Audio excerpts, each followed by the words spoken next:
Jeunes Camerounais et Camerounaises de nos villes, villages et quartiers, du nord au sud et de l'est à l'ouest, militants ou non d'un parti politique, le moment est venu pour vous de prendre le pouvoir, car vous en avez les moyens et la compétence. Ceux qui dirigent le Cameroun depuis 40 ans et qui vous font croire que vous n'êtes rien et vous ne pouvez rien, que vous n'êtes même pas prêt et que vous n'avez pas d'expérience pour gérer notre patrimoine et destin commun, ils vous trompent et se trompent. Ils ont géré et surtout mal géré ce pays depuis plus de 40 ans et veulent continuer de vous marginaliser et positionner les leurs pour les remplacer. Intéressez-vous simplement au recrutement dans les grands services publics et agences gouvernementales, notamment à la toute nouvelle caisse de dépôt et de consignation, au port autonome de Kribi, à Camtel, ou dans les grands corps de l'État comme l'ENAM.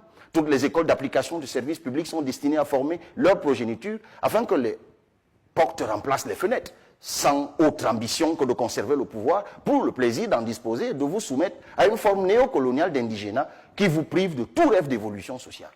Jeunesse de mon pays, mes chers frères et sœurs, c'est parce que je dénonce et que je vous défends que je suis devenu la cible de leur animosité, l'homme à abattre. Mais avec votre soutien et à force de travail, nous vaincrons. Manipulant certains jeunes et même des vieux désormais, instrumentalisant des hommes de médias pour détruire et ruiner l'effort des jeunes et la montée en puissance de la jeunesse que j'incarne, ils ont commencé par dire que j'étais un pion du parti gouvernant, puis que j'étais un vendu à la solde du pouvoir et pour finir que j'ai trahi la jeunesse.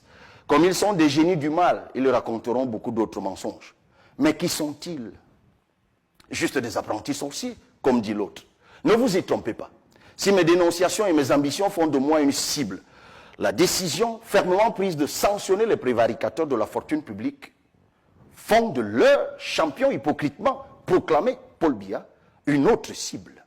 La seule chance des bandits à col blanc est de le renverser par la révolte populaire en manipulant et en corrompant l'énergie de la jeunesse. Ils espèrent le chaos pour se blanchir.